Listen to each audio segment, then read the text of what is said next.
Avant d'investir en crypto-monnaie, il est important de savoir dans quelle catégorie de crypto-monnaie vous voulez investir votre argent. Alors, la première catégorie de crypto-monnaie, c'est le Bitcoin. Le Bitcoin est la première crypto-monnaie, mais est la première crypto-monnaie qui a été créée en 2009 par Satoshi Nakamoto. Après le Bitcoin, nous avons ce que nous appelons les alternatives coins.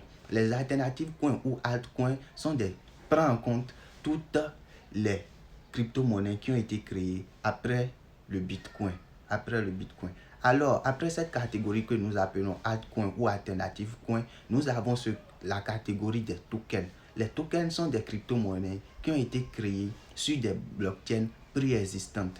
Après cela, nous avons ce qu'on appelle les stablecoins. Les stablecoins sont des crypto-monnaies également dont la valeur est reliée à la valeur d'une monnaie fiat, c'est-à-dire la valeur d'un stablecoin peut être reliée à l'euro ou à l'USD.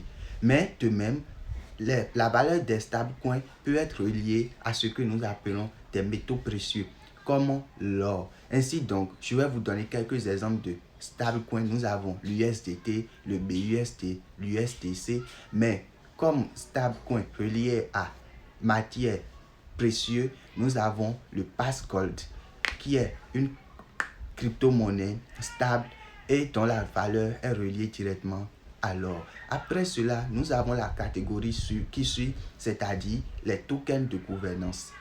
Les tokens de gouvernance sont des crypto-monnaies qui sont émises sur les blockchains et qui permettent de voter pour les décisions qui sont prises sur la blockchain.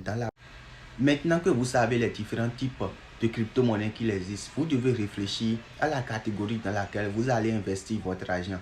Mais bien avant cela, vous devez définir votre profil d'investisseur. Il existe deux types de profils d'investisseurs. Nous avons le profil sécuritaire et le profil à risque. Le profil sécuritaire est pour ceux-là qui ne sont pas prêts à perdre beaucoup de leur argent. Alors ceux-là doivent investir dans des projets qui ont une forte capitalisation boursière. Après cela, ils doivent investir dans des crypto-monnaies et de la catégorie du stablecoin, c'est-à-dire investir leur argent dans l'USDT, par exemple, dans le BUSD ou dans l'USDC.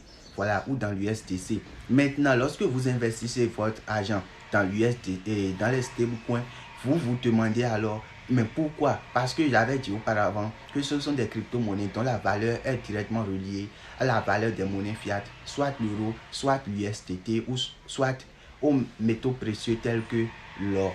Donc, lorsque vous investissez dans les stablecoins, vous devez faire du staking, soit du farming. Ce sont deux notions dont je vous parlerai dans mes vidéos prochaines. Après cela, nous passons au profil à risque. Le profil à risque, lui, il peut investir dans les projets de crypto-monnaie qui n'ont pas de forte capitalisation boursière. Il peut investir dans les projets de faible capitalisation boursière. Mais il peut également investir son argent dans les ICO, ICO c'est Initial Coin Offering. Il peut également investir son argent dans la DeFi, vous voyez. Il peut investir son argent dans la DeFi, dans les ICO,